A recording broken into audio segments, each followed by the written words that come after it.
எங்கள் வீட்டு கிருஷ்ண ஜெயந்தி. சிறியவர் முதல் பெரியவர் வரை அனைவரும் உற்சாகமாக கொண்டாடும் ஒரு பண்டிகை நாள் கிருஷ்ண ஜெயந்தி ஆகும். கிருஷ்ணரின் பிறப்பை கோபியர்கள் கொண்டாடியதை நினைவுபடுத்தும் விதமாக இன்று நாமும் சிறப்பாக கொண்டாடி மகிழ்கிறோம். பகவான் விஷ்ணுவின் தசாவதாரங்களில் அனைவரின் உள்ளம் கவர்ந்த அவதாரம் கிருஷ்ண அவதாரம். கிருஷ்ணன் என்றால் கருப்பு நிறம் கொண்டவன் என்று பொருள்.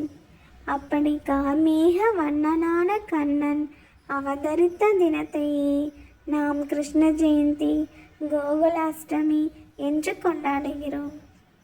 அஷ்டமி என்றால் 8வது நாள் என்று பொருள்.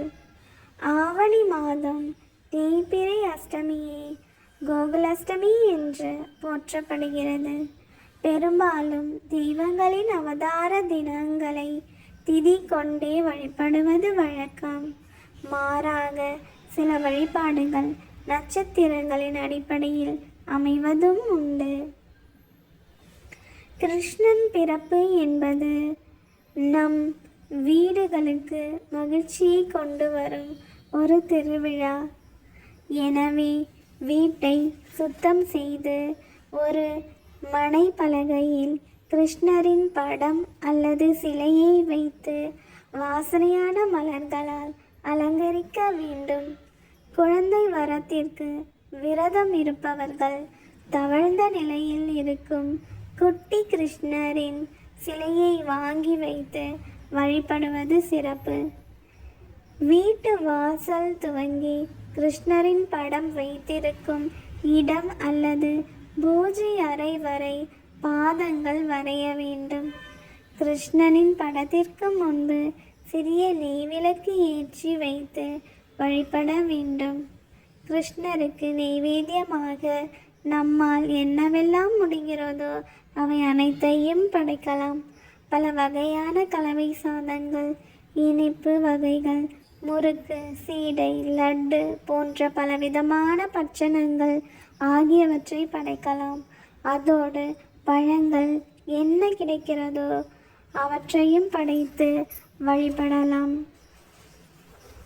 பல வகையான நைவேத்தியங்கள் படைத்து வழிபட முடியாவிட்டாலும் 5 பொருட்களை கண்டிப்பாக வைத்து வழிபடுவது மிகவும் சிறப்பானதாகும்.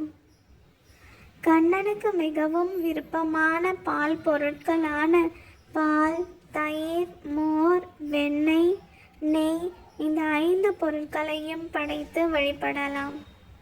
5ம் முடியாவிட்டாலும் சிறிது வெண்ணெய் மட்டுமாவது வைத்து வழிபட்டால் கண்ணன் மனம் மகிழ்ந்து அருள்வான்.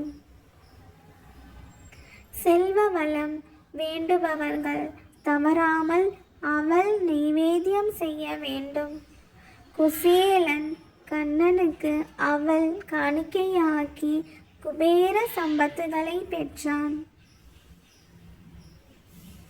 ஒரு துளசியோ ஒரு மலரோ அல்லது இவை இரண்டும் கிடைக்காவிட்டால் ஒரு பழமோ சமர்ப்பித்தால் போதுமானது.